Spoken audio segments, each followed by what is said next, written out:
contribution to reforestation and beautification in Dominica? We are going to make our village the most beautiful one by planting flowers along the roadside. I'm planting trees at my school so we can have fruits for snack. Yeah! At the Forestry Division, we are striving to mitigate against coastal degradation. Trees contribute to soil stability, clean air, and pure water. Building a climate-resilient country requires the contribution of every Dominican. Give back to nature. Plant a tree for your future. That will be $78.50. What? All that money for two little things? And an additional 50 cents if you want a plastic bag. All you get enough of my money already. I worked with my reusable bag. It's stronger and all I need is one. Or you shouldn't even be giving plastic bags. Or you're not hearing all the announcements from Ministry of Environment then. For the little bit of time we use a plastic bag, it takes thousands of years to decompose. That's not good for the environment. And another thing. Wait, Papa. Next, please. My lady, she writes, plastic clogs drains and cause flooding. Animals on land and water can also be killed by plastic pollution. Opt out of using plastic bags when possible or use reusable shopping bags for carrying groceries and other items. Remember, our environment, our responsibility. Plastics must go. Let's fence them up. Join me and shout. Dominique, c'est un pays qui belle, qui naturel. Dominique, c'est pays nous. Mais qui ça ou ka fait pour aider Dominique? Nous n'est pour protéger forêt nous, l'eau nous, environnement nous et même santé nous. Quand ça change, là où qu'elle fait commission, mener un sac. Empêcher pollution plastique. Plus plastique, ça fait environnement nous l'aide. Boucher dalle nous, et ça tue bête nous et poisson qui englobe nous. Changer aussi, qui nous n'est pour chaîne là tout nous net. Pas ni jeter zodis n'importe côté, pas garder pour excuse, pas faire compte doum doum, servi en boîte zodis. Écoutez bien, ou ça même en des beltes Dominique, ou ça planter fleurs pour chimer en communauté, planter pe bois qui ça en des mènes forêt à vivre, et pour protéger nous, et puis fruits pour manger. Good morning to listeners of DBS Radio. Welcome to the weekly radio program of the Ministry of Environment, Rural Modernization, Kalinago Upliftment and Constituency Empowerment. Talking environment or responsibility. My name is Liam Sebastian. I am the host of the program. Just like to use the opportunity to say good morning to Honorable Darren Lloyd, who is the Parliamentary Secretary in the Ministry, Miss Lisa Valmore, who is our Permanent Secretary, all the heads of department, members of staff within the ministry, by extension the government service as well, listeners of DBS Radio, saying good morning to you guys, also to our regular listeners that always tune into this program, saying good morning to you. This morning, anybody willing to join in can do so on the following numbers: 1-800-327-448-3281, on the overseas line 305-432-9744. These numbers again, 1-800-327-448-3281, or on the overseas line 305-432-9744. And also to those of you in cyberspace, you can do so and join us on the Facebook pages of DBS Radio or the Ministry of Environment, as well as DBS YouTube page. We are live, so you guys can use that opportunity. Or if you do not catch us live when we are done sometime later, you can do so. But without further ado, we're just going straight into it. We're a little bit behind time, so let's just say good morning to my guests and give them the opportunity to welcome themselves as we start off the program this morning. Good morning, lady and gentlemen, and welcome to this episode of our program. Good morning, Leon. Yeah, go ahead. We can hear you. Go ahead. Thank you so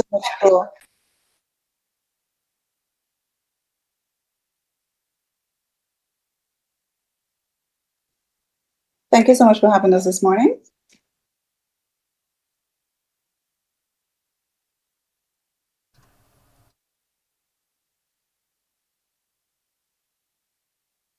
Minister, you can hear us? I see you in the field. We're not hearing you too clear. Minister is muted. In the Kalinago space. All right. I'm happy to join the program. And of course, I think Alice is already connected with us, and the rest of the team from the Ministry of Department of Kalinago Affairs. All right, so thank you very much, Mr. Minister, Honorable Minister, for joining us this morning. Alice Charles, as well as we will have Austin Cyril with us. So thank you very much for joining us. As we will be doing this morning, we'll be speaking about the Kalinago territory and some of the developments. But just before we do so and get into the meat of that, as it's fresh and today is Recovery Thursday, just tell us a little bit of how Tewe Vaval went yesterday for the benefit of the listeners. So Liam, I happy you say Recovery Tuesday. That's a good one. We had a wonderful event in the Kalinago space yesterday, the Theory of Aval. I spoke on DBS radio yesterday morning, I think it was, speaking to the importance of what we do in the Kalinago space as part of the national celebration of the Carnival season, and to say that we had a good showing. I think this event has moved beyond the space of the Kalinago territorial into the national space, and I dare say even the international community also is accepting this initiative. So I really want to tell you this in public that yesterday, Wednesday, February 18th was a wonderful experience in the Kalinago territory, where we culminated the carnival celebrations, and it was so impactful in my view that we had people from across the white Cuban space or the Dominica space being part and parcel of that movement, and also have international partners who came in for that experience. So I want to shout out the team, Alice and all the PS Valmont, and Prosper Paris, Gwen Frederick, Austin Cyril, who actually put the energy into making that experience worthwhile. And as a minister and as a parliamentarian for the constituency, I was really happy that we had a showing that really embodied and magnified the Kalinago experience. All right, Minister, thank you very much for that. Alice, Austin, you have anything to add to what Minister just said?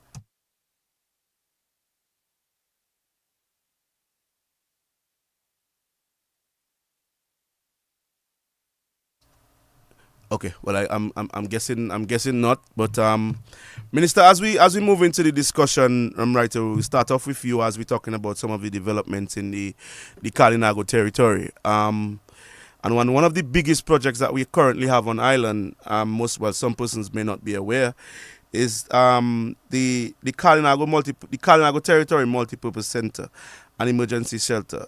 How are works progressing on that project?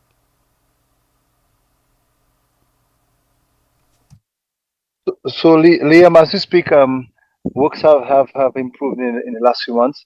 We are doing this shelter as a response to the ever-changing global environment, knowing for a fact that climate change is affecting us every day.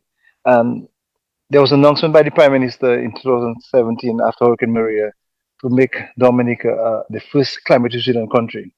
And in so doing, he decided that we should improve how we respond to disasters across the country. Looking at 7 districts across the Dominica land space, we thought that it would be prudent to set up emergency shelters in, for example, Casa Bruce, in Jimit, in Layu, and all of these places. And also, the Prime Minister realized that in the Kalinago space, we have a unique situation that as a unique people, as a First Nations people, we also should have an intervention there. And so the cabinet of ministers at the time decided that we should do a center in the Kalinago space. We partnership with the CDB and the Canadian government, we thought it was prudent to set up a center in the Kalinago community. And so that's been on the works of this have been happening for some time. And we've been able to do some of the softer parts of that project to ensure that we have community involvement, the training of hamlet committees, disaster preparedness groups. And so right now we're really doing the for me, from where I see the easiest part, where we're just building a structure. But what is interesting about the structure that it encapsulates and it highlights the cultural heritage of our community. So as we speak, works are happening in the Bataka community, and this work involves the construction itself of the facility, and this facility has it incorporates the traditional designs. It incorporates sustainable um, and also renewable energy. And so as we go through the normal day-to-day activities in our Kalinago territory, we can see in our own time how that continues to evolve. And so Alice and Austin have been on the ground, like myself, and I would just want to ask them to chip in into this because we not only do this from a Ministry of Environment perspective with Kalinago Upliftment as a department, but we have included students and hamlet committees and even political party grouping to come into that space and to understand what we're doing. Because at the end, we want this to be a, a project that everyone in the community can be part of and to appreciate and to celebrate. So Alice, I wanted to chime in at this time because you've been on the ground, you've been doing some work with Austin to ensure that there's continued participation of the local community and that we at the end take ownership of this project.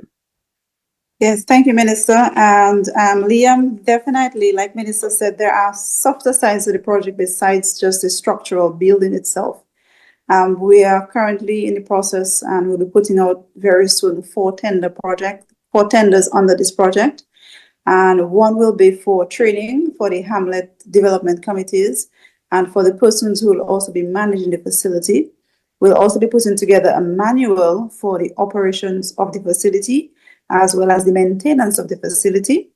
And also we'll be training the disaster management teams within the territory and the Kalinago space to be prepared so that they too can know how to operate the structure and that in the event that a disaster strikes, that the center is fully prepared.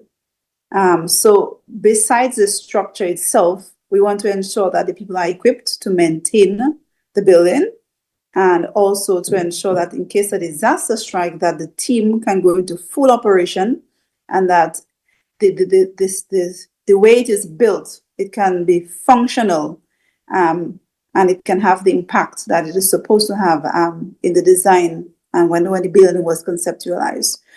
Besides that, we're also doing engagement with the engagement started a long time ago, even before the building was constructed.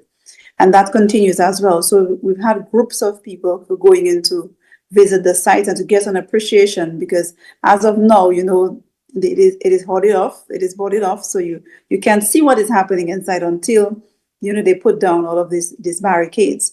But we have so far the Kalinago Development Committee, the Hamlet Kalinago Development Council, the Disaster Management Committees, the Hamlet Development Committees, the schools also. And if you check on our Facebook page, you will see the visits by the schools, the 5 schools within the Kalinago space, the Atkinson Primary School, the Lighthouse Christian Academy, the Seneca Primary School, the Salivia Primary School, and the Concord Primary School. They also got an appreciation of the facility and to go on the ground and do a site visit. Next week, we'll be doing a few more visits so that you can see the progress because Austin will tell you before it was just a top ranking. And if you look at the before and you look at now, they wow when they go in, but to understand the type of facility, to understand the impact that it will have and how we as community residents can come together to ensure that it is functional and that it serves its purpose. So Austin is also on the ground doing the engagement, so he can speak towards the engagements on the ground with the residents throughout the 8 hamlets as well. Right. So I remember initially there were some reservations that the building probably would have impacted our watersheds and so on. That has been eliminated. We no longer have to worry but what I really want to highlight upon though is that we seem to be talking more about the emergency shelter aspect and not about the multi-purpose. So I know that the community is very excited, especially in Badaka, because what is going to be happening is that we will now have spaces for offices, spaces for performances, in terms of cultural performances. And I know people are looking forward to that because it means that more and more people will be able to share that space because, as was said earlier on, this multipurpose center is currently being built on the very same area where we had our community center. So for Badaka, the residents of Badaka, we are eagerly awaiting the completion of that building because it means a lot to us, but even more so for the constituency, the Salibia, the territory itself, because as I said, more and more groups will have office spaces, hopefully the Kalinago Council office and other offices. So it means it will be creating that sort of hub within that hub, being Badaka itself being a hub, so to speak. So I can tell you that the community is very much engaged in what is happening. People are always asking questions like, when is it going to be opened and what will be seeing? So everybody's excited, and I want to say thank you. It's a good initiative, one of the best initiatives I think for the Badaka area so far. Well, one of the things I was going to ask, but you guys spoke about it, is that because I think sometimes these things are downplayed in terms of the engagement of the community, and you made mention of it in terms of even the schools themselves being part of it. So I guess it brings a sense of ownership by the residents. At least they have a part to play, maybe in the end product. And I mean, so far the designs that we have seen, it looks very nice when it's going to be completed. So I think kudos to you guys for that, in ensuring that the local engagement is to the forefront of that project. Definitely. So Liam, I wanted to add, right? You're very correct about the community engagement, because I think it's sort of disheartening sometimes in our development of our country that people go around and they say, oh, what are the authorities doing?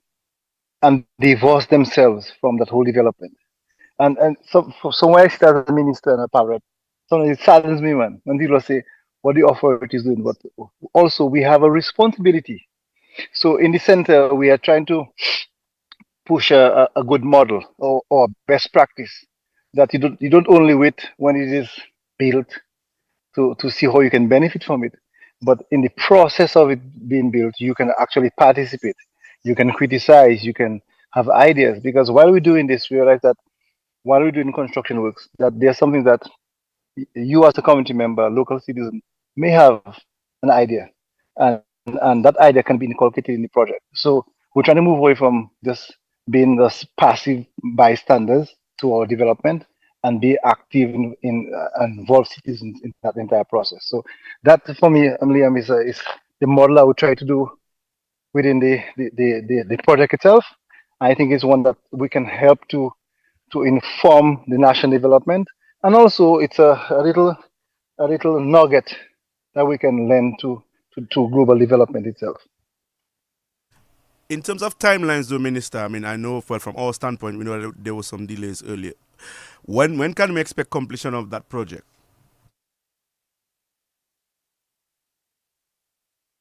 So Liam, we've been pushing on. We're hoping that at least by the last quarter of this financial year, or the first quarter of the second quarter of the new financial year, by September, we can see completion, and that we can have a nice ceremony to celebrate the work that's been done for the past 3 years. We have gone through various little bit of hurdles and struggles, because we're speaking about procurement issues and weather situations, and we have also to do just the normal vagaries of dealing with having a project come through. So we're hoping that by September we should be able to open that in my view, this wonderful edifice that would celebrate our culture and heritage. I'm hoping that by September 19th this year, for Kalinago Week, we can have an opening, and we can have a nice cultural event that will celebrate this structure, not just as a shelter in times of need, but as a center that will celebrate our culture and our heritage.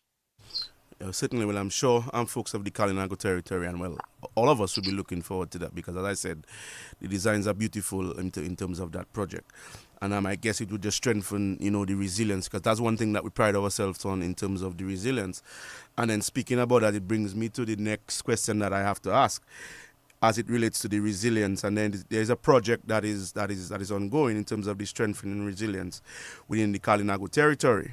I mean, I want to ask, how does that project benefit the Kalinago people? Alice, I'm not sure if you want to tackle this and in terms of the benefit, and just basically give us some insight as to what that project is about. Yes, so the Strength and Resilience in the Kalinago Territory Project is being supported by the United Nations Development Project. So it's UNDP, and UNDP are long partners and have done quite a lot of work within the Kalinago space. That project will focus on the resilience of the Kalinago people. It will tackle both watershed management, protection. Also, we'll do some agritourism and also processing our cassava farmers or cassava processors or beekeepers. We do have a lot of that's another thing that is that's growing within the Kalinago space. We have certified beekeepers who are now producing a lot of honey. And we want to continue to engage them so that they can continue to, again, teach the other young children and persons within the Kalinago space to continue. Again, resilience speaks not just about the resilience of the environment, but it talks about the people. It talks about besides the structure itself, building a resilient structure. We want to ensure that we have resiliency within the residents themselves, to ensure that the Kalinago space, is a hub. Persons come to look for the Kalinago people all the time. And we want to ensure that continuity continues, that we continue to engage in meaningful livelihoods that will continue to sustain our families in future generations to come. So we have the cassava, that is a resilient crop, one of the most resilient crops on the island. And the cassava, we have a lot of groups and companies now, entrepreneurs are now producing the cassava, and not just producing it, but the products that are made from it. They continue to explore and open more options in terms of what we can offer. So besides just getting cassava bread, get cassava pizza, you can get cassava farin, and the list goes on, cassava rolls, cassava juice. So the agro processors will be benefiting from the training that we will have under this project. Also, forestry will be playing a big part in ensuring that we protect our watersheds. Our tree planting project will continue.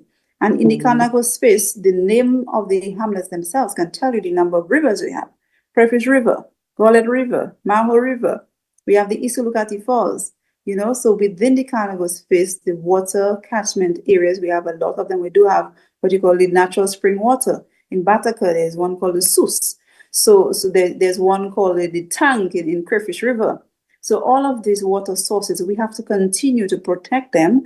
And under this project, forestry and the UNDP will be working together to ensure that we plant more trees and that we protect our watersheds and that we protect our is again from turf, from turf to sea, but the rivers.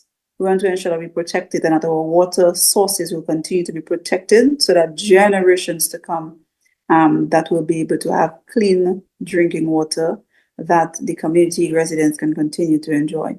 So this project it's $1 million US, and we've already started. Again, there's a lot of softer things happening in the background that you will not see, but our partners, Dr. Justin Sean and Sawana Fabian, who is no stranger to the Kalinago space, work closely with our team here with the Kalinago Council and the Ministry of Environment, the Department of Kalinago Upliftment, to ensure that this project, that we have maximum persons benefiting from the training and from the knowledge and even the exchange that we will have in knowledge as we continue to partner with our indigenous people in Suriname and Belize, in Trinidad and all the other countries, that we will have exchanges on how we can continue to build the Kalinago space and make it more resilient for generations to come. So this is definitely a great project, and Minister is also part of it on the ground. It came also from a previous project, the SSLR, Strengthening Sustainable Livelihood Resilience in the Kalinago space. So it's like a continuation and going deeper to actually make some tangible benefits, knowledge sharing, and having some great impact in agritourism, agriculture, and also while supporting the culture and heritage of the Kalinago people. So this project is ongoing as we speak, and in the next few months you will hear of the new developments as we continue to work within the Kalinago space. Well, whilst you're on that, I mean, I just want to take the opportunity to obviously thank, the agencies that are supporting not only those projects but within the ministry, because without them, we basically struggling in that sense. So just thanking them openly. I'm on that, and well, I knowing the minister and the person that he is, what I'm going to speak about now, because I mean, I think it's without question that the Kalinago territory currently has the best road network in the country. As to what happens down the road, we don't know. But currently, no, I believe that they have the best road network. And knowing the minister, as I said, I think maybe he might be willing to have the official opening of that road sort of coinciding with the multipurpose center. I'm not too sure, but I'm hearing that it is not completed. And Minister, I kind of want to put you on this spot. If that were your plans, I think I would have opened the bag already. But I want you to talk about the East Coast Road and the updates on that. Yes, Liam. Truly. Those of you guys who came to the Vaval, for example, yesterday, would have driven on a well-surfaced road, one that is built to last at least 50 years, resilient structure. The last piece we have to tie in this entire road network is the bridge at Hatton Garden, Pegua. And when that is done, that would really um, end a nice piece of infrastructure that really celebrates our heritage, our culture, and access to our space. So I'm previously at the Parliament. I did made a call to have this entire highway named after the first parliamentarian of our community, the Right Honorable Lawrence Leons Daru. So I'm hoping we can do that officially at that. And Liam, you're right about this. We may well be able to do it during the Carnival week and during the celebration for the opening of the new center in Baraka. I think that would add some serious value because you see, one of the things we have to be mindful of, and we have been able to do in the Carnival space, is celebrate the people. Because as the minister, I stand on the shoulders of good men who came before me, who served, who gave their life to making this community better. And I speak about Leon's Daru. I speak about Kelly Grano, Warrior Sanford. I speak about Francois Barry. I speak about Ashton Grano. I'm Cassius Daru. People who came in, who selflessly, in their own way, contributed to our development. And sometimes we forget those people. We see them as the politicians who came in, who serve, and they serve the purpose, and we forget about them. But I think it is so important to also remember that they were part and parcel of our development. So I'm fortunate in 2026 to kind of stand on their shoulders and to know that they did some work. And when I look at the history, because as a student of history myself, I realize that the things that we're doing now, they are not new ideas. The ideas that have been there for some time, and I happen to be one of a fortunate person to actually make some of those happen. And so the East Coast Road, the road was done back in the 1970s. Um, the time when Leon Star was the parliamentary representative to connect Hatton Garden to Castlebrus. And at that time, the council was given the authority to maintain that piece of road through that Kalinago space. So for me, it's a rebirth, it's a generation after, and I'm happy to be the member of parliament who can actually see that happen in my lifetime. But I'm always mindful that I have to celebrate those who actually came before and set the groundwork. So that, in essence, Liam, is what I would like want to do. So you're right on track on this. We are celebrating while doing something in our lifetime, and also to ensure that those who came before us can be highlighted in that entire process. And for example, I suspect we will go into speaking about how do we move away from just doing infrastructural works to what we do, how do we affect people's lives personally. And so, Liam, I don't want to to get into your question and because I think you may want to speak about how do we make economic development in the Kalinago territory a priority. And I can already say that we have a Kalinago Development Fund, which for the first time in our history have been able to give us an opportunity to move beyond land as collateral, the ever troublesome problem we have because commercial banks in the country um, do not highlight communal land, and with the KDA, we have been able to have local Kainago people access loans. So that will be part and parcel of the bigger development. Yeah, but for sure, the roadworks, the Kainago Center, it's on the cards to make sure that we can celebrate our culture while actually looking at who the guys who the folks who came before us and their contributions to our development. Well, certainly, and you just made mention about changing lives, so that brings us to the next topic in terms of the interventions from the housing standpoint, and we know of some of the interventions that were done or are being done. So I want you to speak a little bit about how that has transformed some of the lives of the people, as it relates to the housing intervention. So Liam, like Alice and Austin who are here with me, who are always on the ground connecting with people, we realize that having a house is not a simple thing.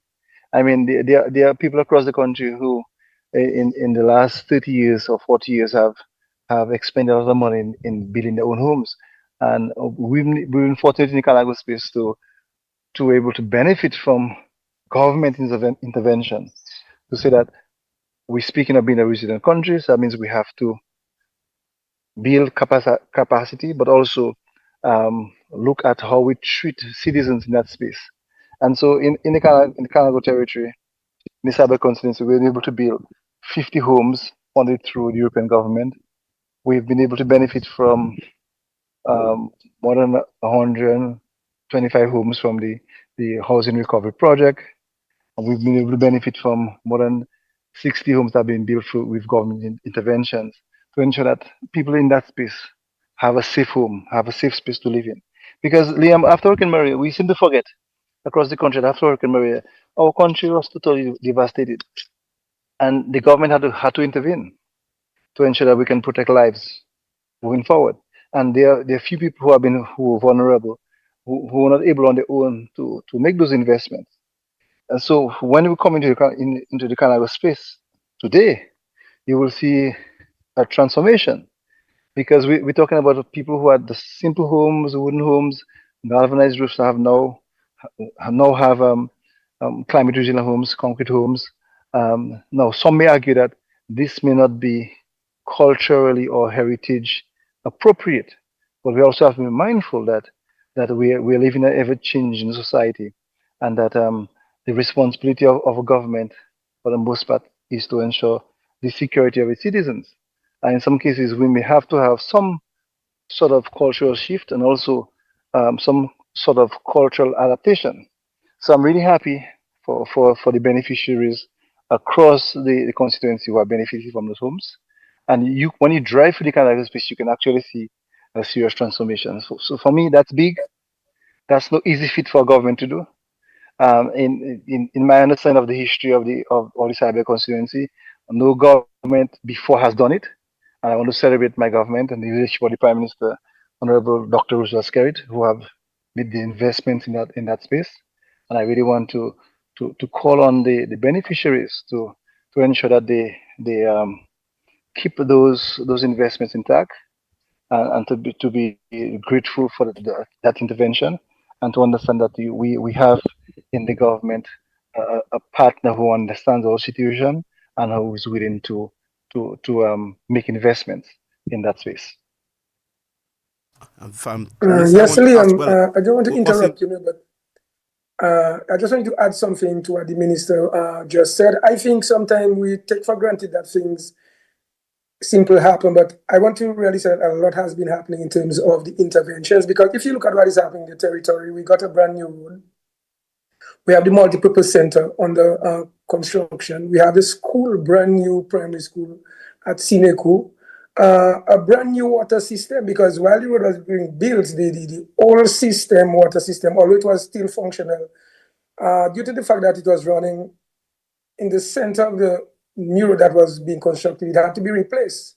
We also have this early warning system, we have weather stations, and lots of things are happening. And I really believe that sometimes we take for granted all of the interventions that the government is really doing in the Kalinago territory, housing, capacity building. So the minister is very right. A lot of things, especially after Hurricane Maria, have been done. And I believe that based upon what the minister is saying, I think we're just beginning to see things happening, because we also have the airport, which is under construction, close proximity to the territory, so, and the Salvia constituency. So in terms of interventions, I want to echo the sentiments of the minister that we want to be very grateful to the government, to the prime minister, for works that are being done in the constituency. I want to ask a question because as Austin just said, he made mention of minister. Well, that's what we're speaking about in terms of the development happening in the Kalinago territory. But traditionally, the Kalinago space has been linked, with craft, with cassava, with the lauma, vetifed, these different things. How easy it is to balance maintaining tradition while still speaking to modern development? And I'm throwing that question out to any one of you. Minister will take that, I think. So if I take a first shot at this, it's always a dilemma that we have. It's a very thin line between preserving your culture and moving in modern times. And sometimes because we struggle with it internally, that do we continue to be this normal of the land, or do we emerge and be part of a global economy? And so for us, that's always a troublesome question. And so in the Canada space, we've been struggling with this for some time. And we have realized that with the ever-changing global society, and that we are part of a global system, that we have to make some adjustments. So, for example, earlier when I spoke about the homes, and some people will up in and say, "Hey, we should do homes that reflect the kind of architecture and culture." But if you look at it, Liam, and you want to invest money into building homes for citizens, for an elderly person, for a young couple, would you want to risk just building a wooden structure? Do you want to go back to tradition and do a thatch house that can't withstand the ever-changing environment? So sometimes there has to be a give and take situation. And so I am a very conscious cultural person, but I'm so mindful that, hey, if we're getting category 5 hurricanes and it's getting worse every year, we may want to reconsider what we want to keep as culture. And I think the culture has to move beyond just what we see, but also what we feel in our hearts. Because there are people across the Dominican society who can now say that I have a connection with the Kalinago territory. I have a connection with the Kalinago people. I have a connection with Salve constituency. Not because they're physically there, but because they are conscious. And so there's a thin line, and this is a struggle that we're having for many years now. And I think that it's a conversation that we'll always keep having to balance with modern development and what should be our culture. Because I'll give a simple example here. There's a vessel that's used by the Inuit. We formerly call them Eskimos. It's called a kayak. The kayak was built with both animals or wood, depends where it is built in the northern continent, and covered with skins. Now in 2026, there's a kayak on every beach front property across the world. Those kayaks are now built with fiberglass, with plastics, with aluminum, but the fact remains that the designs and the concepts are the same. So that traditional canoe design, kayak, had a transformation because people realized they couldn't get skins anymore or bones or wood anymore, but you could change. So in our case, in the Kalinago territory and in the constituency by extension, we may have to look at how we adjust how we do stuff. So in my view, Liam, when we balance the development and the culture, we may well want to use modern building materials to celebrate our built heritage, and that is what we want to capture in the center in Baraka. That we can have something with concrete and steel and mortar but that reflects the heritage. So when a major storm hits us, we can survive. And so, Liam, this is always a struggle. And this is a caller. While you're saying this here, I take this very deeply, and so this is a very powerful question because sometimes internally we struggle. We say that others are doing for us. We should have control of what we should do in our space. But sometimes we ourselves have to consolidate our efforts and have a better voice and really move beyond various lines that divide us and to see how we can preserve the heritage in a sustainable way. All right, Minister, thank you very much for that. Well, since Alice was avoiding the question, I'm going to now ask her the next one. No. She cannot avoid this one though, because we made mention of the schools, and there's a brand new school in the territory as well as the 5 schools are part of the development and the discussions and so on. So I guess that brings us to the next question as we talk about education and what is really happening from the educational standpoint. But before we go, I see we have a caller. Let's see if we can take that call. Caller, welcome to the program. Good day.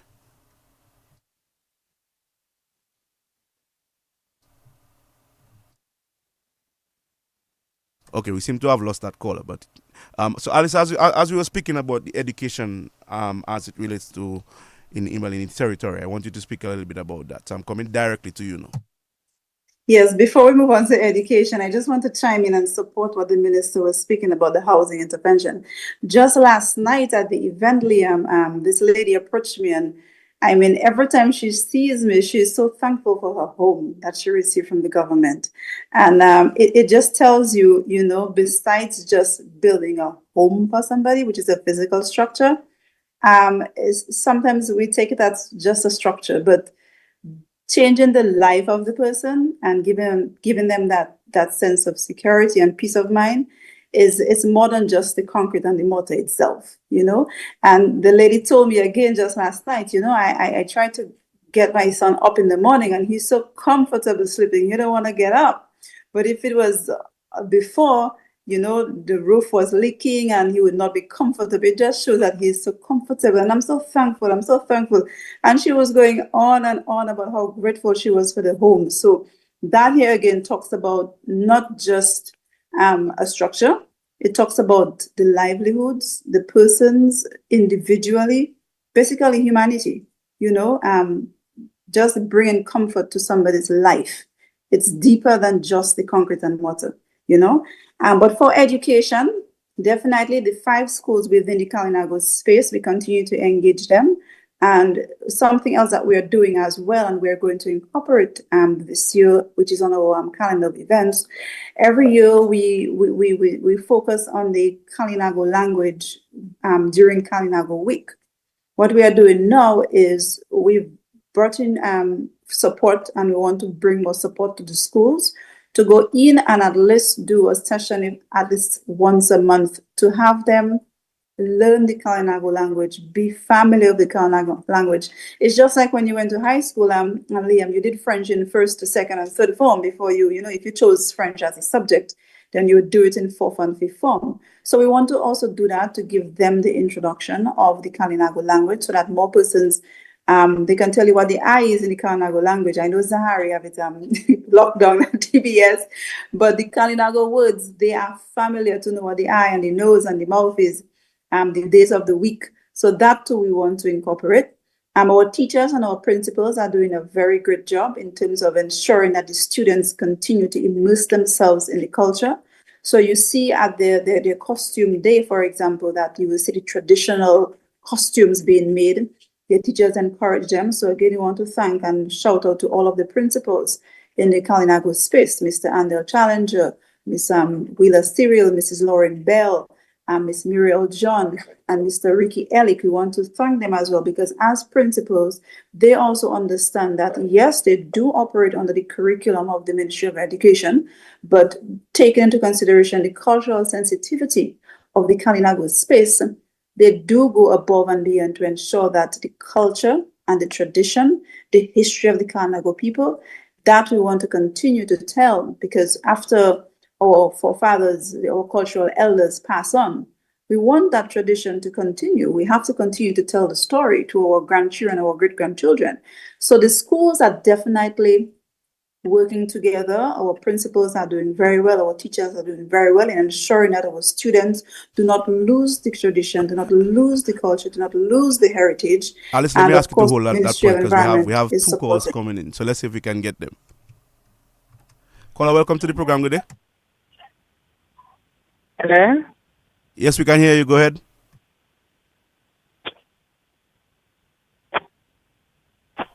Caller, you live. Can you? Are you okay?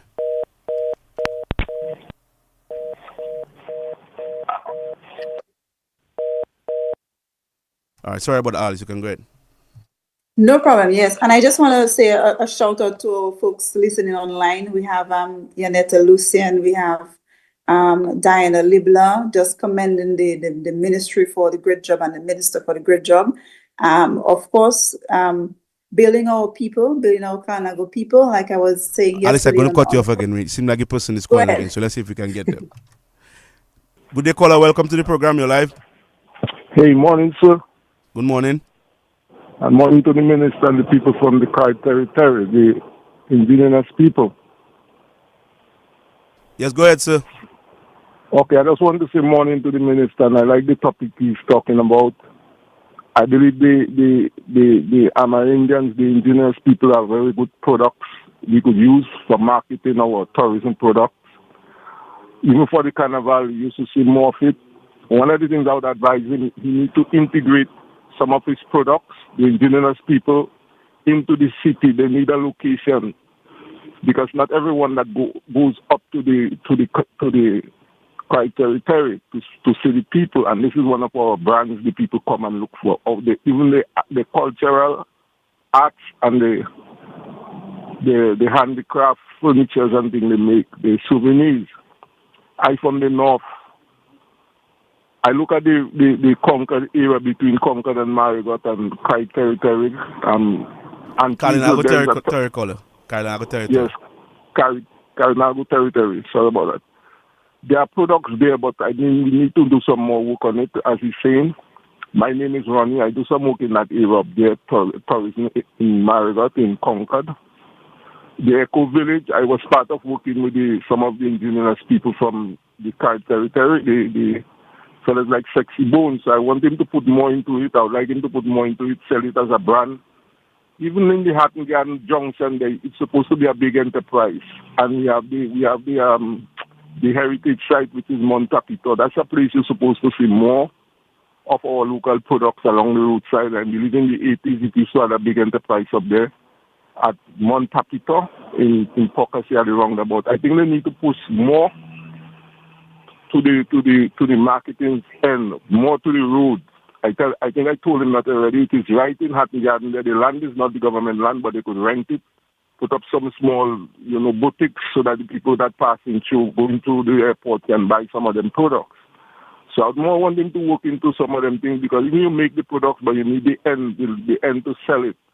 And I believe that is where he's supposed to be working on. I appreciate all what he's talking about, but I just bring in a 2 cents. All right, okay, caller. Thank you very much for that because we're kind of out of time, but you raised some salient points. Yes, Liam, but I really appreciate the caller. I mean, I know the gentleman well, and we have spoken, I think, and he's very consistent. I think this is it's an initiative that we have to do.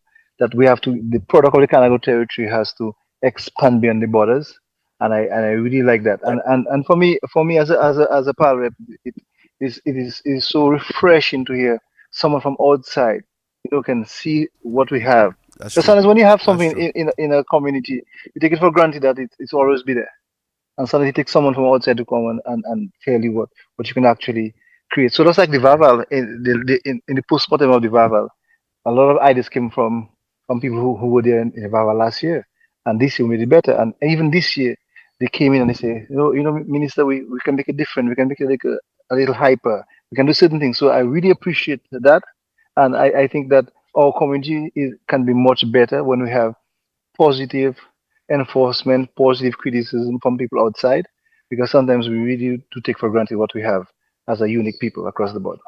Yeah, certainly. That was I love that from Nicola calling from, outside of the Kalinago territory and giving his input, and I guess it brings a broader discussion about national development. But we really out of time, but we have just one thing to quickly talk about. Mr. Cyril, I want you to talk quickly about the agriculture field school program. We out of time, but if you can just go for it quickly as we wrap up. Alice, apologies for cutting you off, but time is against us. Yes, Liam, let me just say the agriculture field school, we had some 43 participants, and that session was conducted over a period of almost 6 weeks. We also had, some of the topics that were covered: soil quality, impact, post-disease, nutrient for and crop enhancement, climate change, sustainable agriculture, AI in agriculture. And this was partly sponsored by the University of the West Indies. The participants received certificates. They were also given a stipend.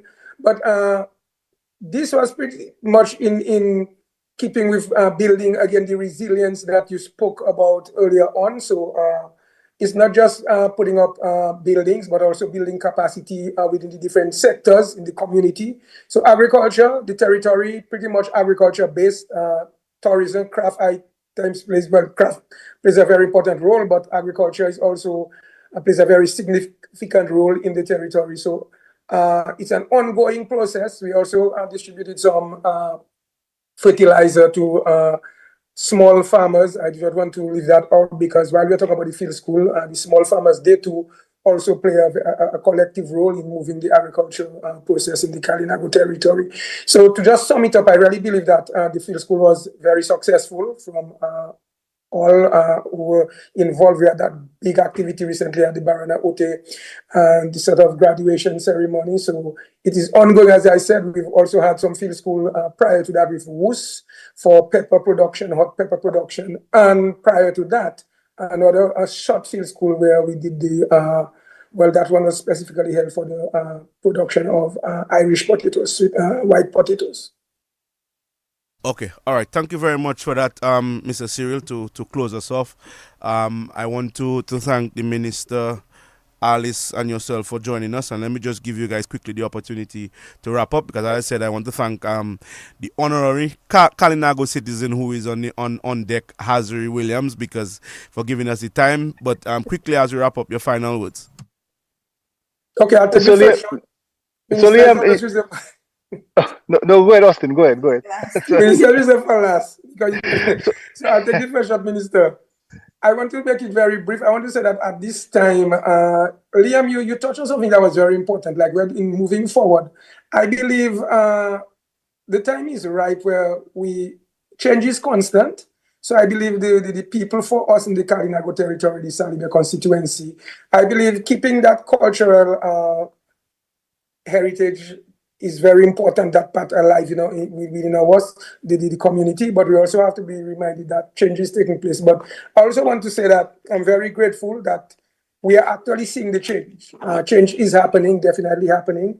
And given the very significant role that the minister is playing at this time, I think many times he do not receive credit for a lot. He's not the guy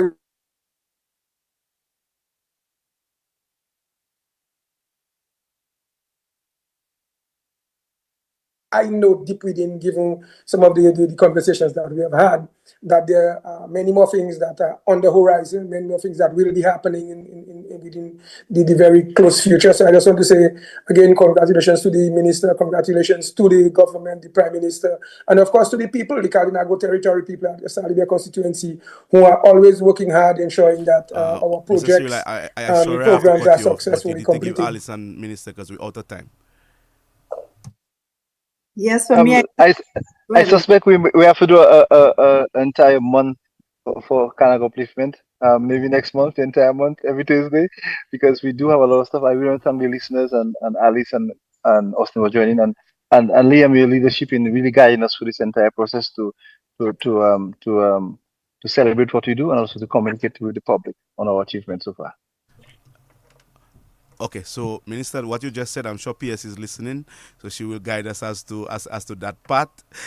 Maybe in September, Kalinago week, we can do that for it. But thank you very much for joining us. Thank you to the listeners. Also, thank you to the caller for joining in. Next week, God spare, we'll be speaking about World Wildlife Day, where we'll speak about some of the species and the reasons for these species in the ecosystems. Thank you very much, Shahazri and DBS, for giving us the extra time. I am Liam Sebastian, the host of the program, signing off, and just encouraging everybody to be safe as we, go into the post-carnival season. Thank you very much for joining us on this week's program, which brings us to the end.